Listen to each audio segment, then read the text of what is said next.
Hello, everyone. Hello. Hello. Hello. Hello. So, this episode's a little unique as it is a quick mini episode, as you could probably tell by the runtime, if we do this right. Uh, and that's my bad. My fault. Some things came up and caused this episode to have to be recorded the day of its upload.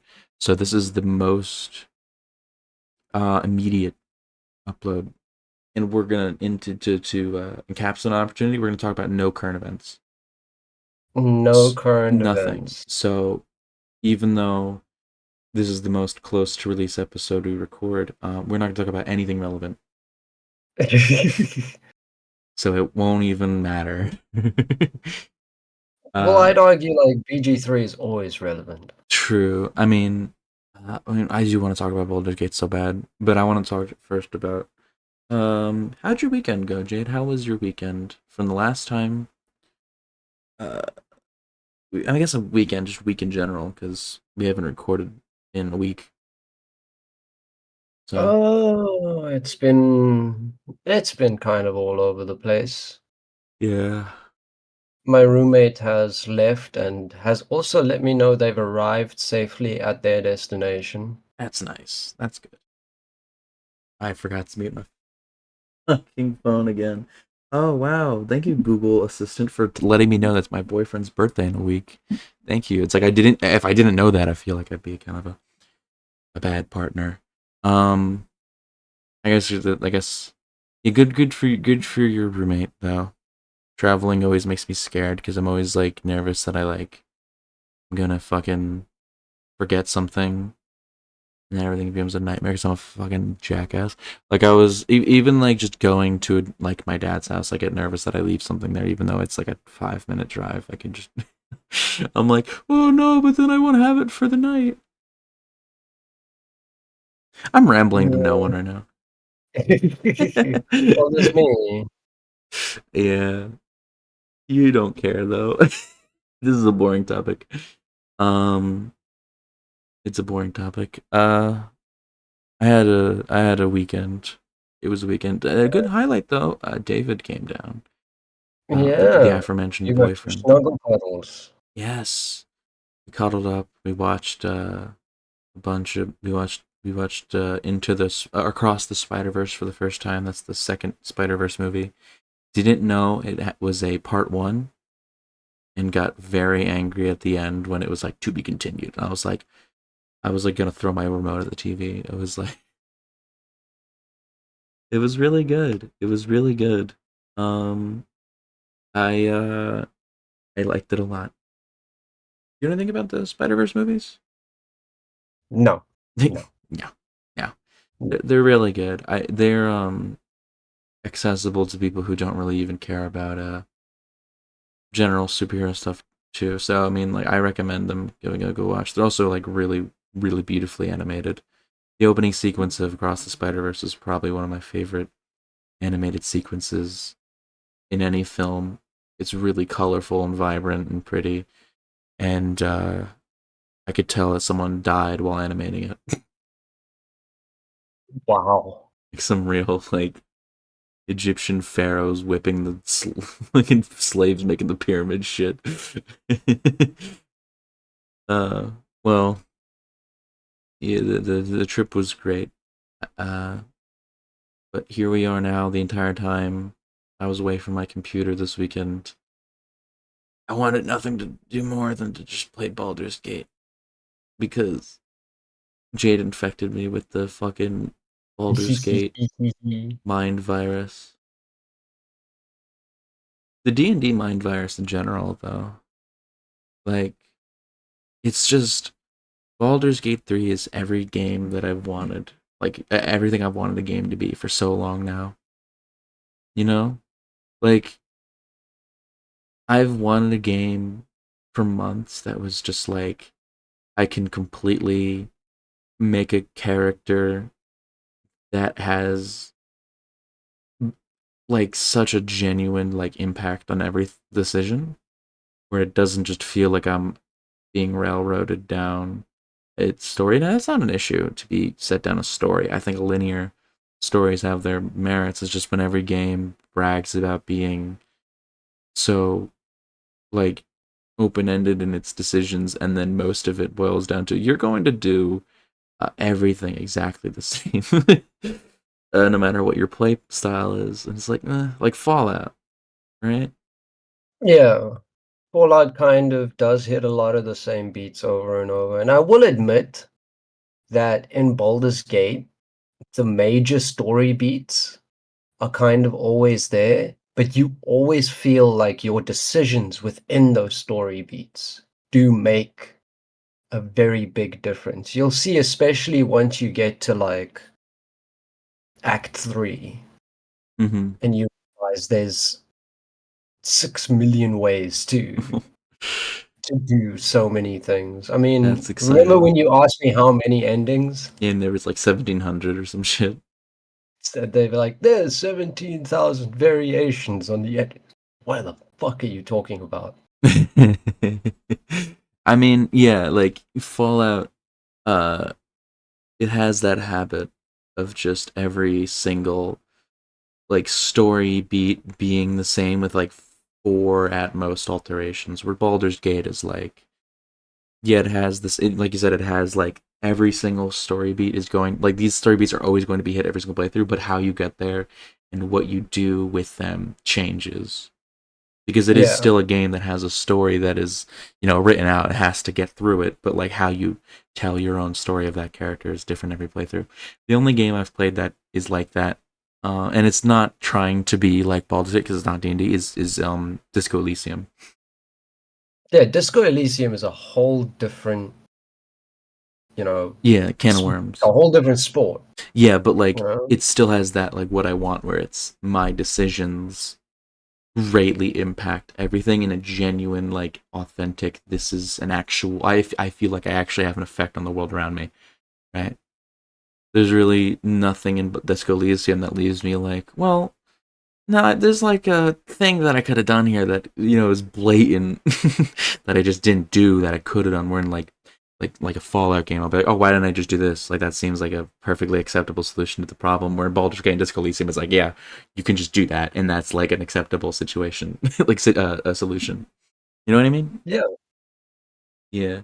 I love it. Like, since I'm trying not to spoil things for you either, like one of the big differences I'm seeing, especially doing this attempt at getting 100% of the achievements, is like Saza, the goblin in the Yes. Druid's Grove. Yes. So in almost every playthrough, you generally feel initially like your options are save her or kill her, but Right. she's just sitting in that cage either way. There's an achievement for saving her from the Druid's Grove, from the Goblin encampment, and from Moonrise Towers. Really? Yeah. So I guess Like it's after a you, single achievement for saving her all three times. so she gets captured in the Druid's Cove, and you free her, and then she gets captured by the goblins. I guess, and then captured again in Moonrise Tower, where I'm heading now in the game. Because for context, in the game, I'm at the beginning of Act Two. I just did the whole crash thing. For the record, on my first playthrough, uh, I killed many people in the crash. All of it self-defense. Uh, Did you meet Vlaakith? Vlakis is the queen, yes? Yes. Yes, and I did the awkward wave, and then I was like, yeah, I kind of don't want to listen to you. Sorry. And then I left, and now Lae'zel's having an identity crisis. I crisis. like the thing about Vlaakith is that she is one of the instant game overs as well. Oh, really? Because there's an option just to tell her, like, listen, lady, you should probably go fuck yourself. And she's like, "Ah, Oh, game over." that cut out. Like I'm glad you she went too did. loud.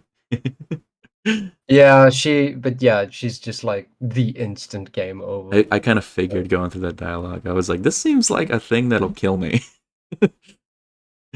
And considering that I've only game overed once, and it was a pretty early fight, it was what was it? It was no, I didn't even game over. No, I did. You TPK'd.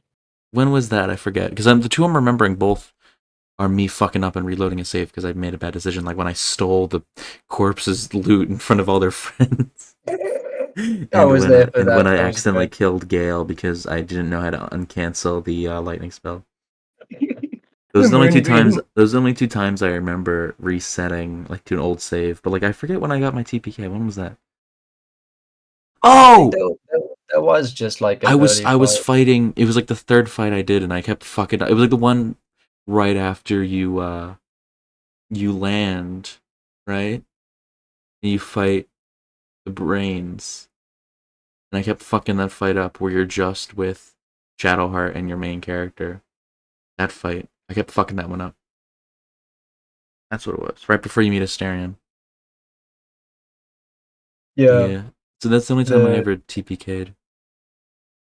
when I watched a video on tips on how to do honor mode, they said that like most of the honor mode runs end right there with those three brains because of the fact that it's just you and Shadowheart. Yeah, it's pretty rough, especially for someone who And doesn't know the game. Shadowheart's fucking useless in the fight. Shadowheart kind I'm of just gonna sucks. say it. I don't. I've I'm not I've a Shadowheart stan. Yeah, no, I've as the playthrough's gone on, I've kind of like abandoned Shadowheart. I used to have her on for like healing and buff spells, but then her buff spells aren't that great. I can get better stuff on Gale or my main character because my main character's a druid. So like if I want to like run defensive, like if I want to run spells to keep enemies away from me or to like position my guys or like buff them, I use myself because I have like the entangle spell, which keeps people like lowers their movement. I have like the thorn spell, which when they run over they take damage, and I have stuff like that. And I have like on Gale, I have like the enlarge spell. I have grease. I have some like magic armor and stuff. I have those types of spells that I use to buff, and then I just have Karlach and Lae'zel just kill people. Yeah, They do the killing, Karlach and and Lae'zel, that's kind of like my team right now.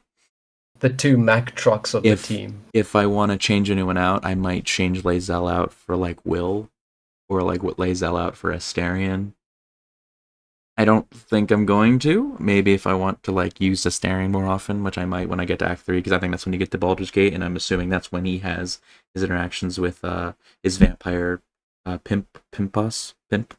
Um, so I'm assuming then I'm gonna use Astarion more often just for like like He's got a little bit of cohesion. story in Baldur's Gate that's really worth like spending some time on. Yeah, like how I brought Lae'zel with me to the crash, even I though think I yeah. will say my least favorite character to stumble about with is Wool, but apparently Wool is also just like not well liked by the community of Baldur's Gate Yeah, 3. he's kind of boring. And I'm gonna be honest, I'm not warlock pilled like you are. I get the it's really cool to have the spell slots regenerate through short rests. That's really cool. And I get that their spells are kind of cool, but I'm just like I don't really know how to play with them. Like One they're one weird. spell. One spell. Astral push or That's whatever the it only was. spell. Eldritch Blast. Eldritch blast, not astral push. Eldritch blast. I was kind of there. You guided there, Godal. Eldritch Ethereal Blast is just being move. the because Eldritch Blast does force damage, right? Right. Everything can be fucked with force damage. Like it's the best Oh. way to knock down doors. It's the best way to Mm. break stuff. It's the best way to push things around if you get the boosts for them. Mm. It's such a good spell. You saw me I when I played Warlock with you for a little bit of yeah. Act 1, how I disappeared Minthara and all. You goddamn you blasted her ass on a goddamn pit. I was gonna make an anime reference, but you wouldn't have gotten it. I also learned, apparently, Druid is one of the least played classes in Really? BG3. People don't stand for druids. I love druids. I mean, I don't know about a gameplay perspective of how well they play because I haven't like played enough Baldur's Gate to really like defend druids from a gameplay perspective. I'd have to run a game as each class. But like fuck, druids are cool, dude. From like a Druid from like a lore perspective, I guess. Druids fit in this weird category where they're like mainly a spellcaster class in a game where there are better spellcaster classes, if that makes sense. Like Right, like everything a you can do, warlock or a wizard would be better than a druid. yeah, a sorcerer, a warlock, or a wizard are just better at it. Right. I just like druids from like a lore perspective or from like a aesthetic perspective. So I'm for the role playing aspect, I chose druid because my first playthrough I wanted to be someone who like I would want to be because that's what I like to do for RPGs. I try to make like what I would ideally be, right? Because if I did what I'd accurately be, I'd be like a fucking NPC. I mean, that's what I did on my first playthrough, and then you said my class was edgy. I Rogue. still don't fucking get it. What's wrong with rogues? I not. There's nothing wrong with rogues. Edgy isn't a bad thing. You need to understand this. Every Edgy I isn't a I have bad not thing. seen edgy used in a positive context. Because you see edgy used in people who degrade Shadow the Hedgehog and shit. That's the context you use edgy. But edgy, that way I use it to describe my fucking self. You think that I don't think Cannibal Corpse is like edgy and shit, even though I own like shirts of theirs and listen to their music? Cannibal Corpse is definitely one of those bands that I would say is right up that edgy alley where there are certain fans of Cannibal Corpse where I'm just like, you don't even like this music, you just want to sound edgy. I You mean, just want to those wear definitely the exist. Cannibal Corpse Those t-shirt and definitely scare exist. people. Um, but like edgy's not a bad thing to me. So when I say something's edgy, I'm saying it's a specific aesthetic. To me, it's like saying something is, I don't know, like cozy. It's like an aesthetic, right? It's not. I'm not saying that cozy and edgy are like similar to me. I'm saying that those are both like aesthetic markers that I attribute to certain like vibe, to certain things, to like get an association with it. When I say something's edgy, I'm saying it's like fucking edgy, you know? It's not a negative Mm. thing for me. When I say rogues are edgy, it's because they're fucking thieves and assassins. That's It, kind of edgy. look, I've I've now spent some time reading into a lot of like the D&D stuff, like beyond Baldur's Gate. Right. And do you know what part of rogues I don't think gets enough rep? What is it? They're also detectives. So they're cops. Well, not cops, I get what like you mean. I know PI what you mean. level Yeah, detectives. like private Like, investigator. Yeah, yeah, yeah. I mean, makes you know, sense. the don't play by all of the rules kind of And detectives. The get down. is Yeah. noir not like adjacent to edgy? I don't know what I'm saying anymore. A God. detective, a noir detective is an edgy cop. They talk about emotion. They talk about dead bodies and cold cases that they've solved in their past. I've led a bloody trail in my career, But I seen am many curious. grisly You are scenes. going for the Gale romance on this one, I aren't you? am, because Gale Oh, is very hot. damn it. What'd you say? He's the most punchable fucking character No, in the he's game. not. That's like objectively false because I met that woman who wanted the Githyanki egg. Oh, yeah. I want you to abduct a child. What? Don't think about it. They're not human. Don't think about it. Uh, They oh, are I like wouldn't do this in if it was an universe animal. actual fucking aliens. Yeah, I'm aware, but like I wouldn't abduct an alien child. It's a child. I wouldn't steal like a dragon's child. It's a child of aliens. Dragon Omelette does sound like really good though. No? Actually, maybe I'd abduct a chicken baby. You've eaten chicken babies. Well, you've eaten chicken periods. I'm eating chicken periods. That's a great way of putting it. It is what it It's pretty when much you what it eat is. eggs, it's a chicken period. It's pretty much what it is. People in the comments can fucking fight me, but that's a chicken period. All the people out there. I don't even know what you would call them. People who love. I don't even want to go down this. I don't even want to make that joke. If you can think for 5 seconds, you could figure out where I was gonna bring that. I don't. I don't want that. I don't want to finish that. Yeah, let's not finish that. You have to admit though, the most lovely person in all of Baldur's Gate 3 It's is Karlach. Karlach. Yeah, it's definitely Karlach. I'm like, there was a moment where I was like, damn, do I choose between Karlach or Gale? And it's like, my temperament IRL would probably lead me more towards Gale than Karlach because I'd be kind of scared of Karlach.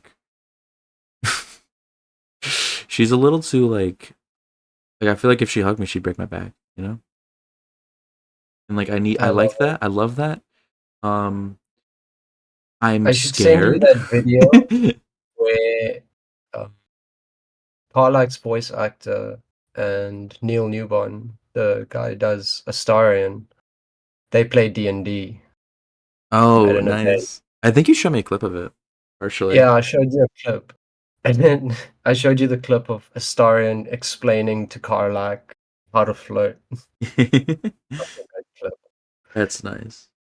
Something I But really. Oh, sorry. Can you continue? I was just gonna say, like, I initially was very cold on Astarion.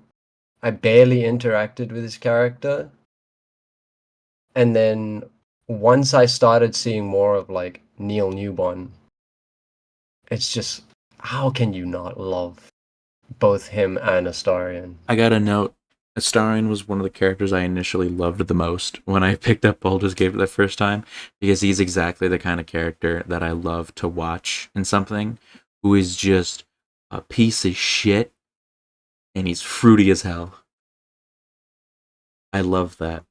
He's like just absolutely like, oh, I don't associate with trash like yourself. I am like fucking cool. Like I love that. He's like he's saucy is the only way I can Yeah, say it. He's it's if you saucy. don't romance him, like He's a you saw bitch. after the Druid Grove bit, and if you don't romance him, and you're like, "Are you jealous?" and he's like, "Darling, please, I have me, standards. I have real standards. You don't even measure on my radar." You don't even bitch that bad. Your ass Oh, don't fuck. but if you do romance a star, and my goodness, is that wild? Yeah, I'm definitely saving that for like why do I always forget to turn off notifications from Steam? I'm saving the Astarion romance for like a particular playthrough where I do like make me a vampire Astarion because I know that's absolutely where that leads to, or something I similar. I'm won't sure. spoil anything, but I'm sure there's something like that. there is a lot of options with Astarion Mm, because he's a character that very easily floats between good and evil. I've noticed. Like he's very much the chaotic neutral character of the game. Where That's you can push him wonderful. towards like, you know, killing and eating everything or being like super good. Nice. I love that. We do have to wrap this up though quickly because dinner has been made for me. You get that out though. I want to note though, like I'm trying to like think of how I would make a team for like an evil playthrough because I have to make sure I'm a 4 party list, and obviously I feel like for like a pure evil playthrough, I'd have Minthara and like probably get Astarion in there and Lae'zel, I guess. Thara, No, Arian, Lae'zel you wouldn't be able to with the absolute because she doesn't want the parasite in her brain. you look, there's some convincing to do with all of the characters when it comes to the parasite, Mm-hmm. and Lae'zel is undeniably by far the hardest to Yeah, convince, she's but so not impossible. doctrinal. Yeah, I just feel like it wouldn't be worth the time for a pure. But for like a fucking kill everyone playthrough, I think I would absolutely have like Lae'zel, Astarion, and like I don't know, definitely Will, maybe Shadowheart. I don't know. Shadowheart does have some interesting story beats in her as well. And she, as far as I know, is the one character that has the sort of Morally gray. biggest moment Oh, of possibly. changing their actual look. Oh, I see. I see. Like there's other ways where some of them change their looks. Like Will. I haven't done a playthrough of it, but like Gale, for example, he gets a look change in some playthroughs that is just wild. Well, Gale becomes a demon, or is it Will becomes a demon? So Will becomes a demon, but that's like I hardline I unless you kill Karlach. I yeah, I think that's hardline unless you kill Karlach. But Yeah. doing my super evil playthrough and I had to kill Karlach, like I actually had to like stop for a moment Yeah, that's rough. because Karlach He's your absolutely bae. She's your so bae. much. So she's just She's your bae. everything. Well, Is she's introduced through Wool as like this the evil evil demon demon queen, yeah. that I've been hunting, and it is my entire goal to rid this world of this specific evil. And then you meet Karlach, and she's like, "Kittens! I love I kittens!" love them. I do love her. And after we're done here, I'm gonna get on Baldur's Gate because I've been missing it so much. But we do have to wrap up now. Like I said, bite-sized mini episode. Bite-sized mini episode, but we haven't missed one. We haven't missed one. Jade, you're editing this. You can edit in like 5 seconds. Or you could. I have to go eat dinner. I am hungry, and it's waiting for me. All right, well, thank you everybody who dropped Thank by to you. hear a little bit about A our little fun in bit. Baldur's The Gate. Baldur's Gate. Um, the Baldur's Gate the bite-sized Baldur's Gate episode. There we go. That's the title. All Bite-sized Baldur's right. Gate. Everyone have a good weekend, whatever the hell, and enjoy yourself. Bye bye. Bye.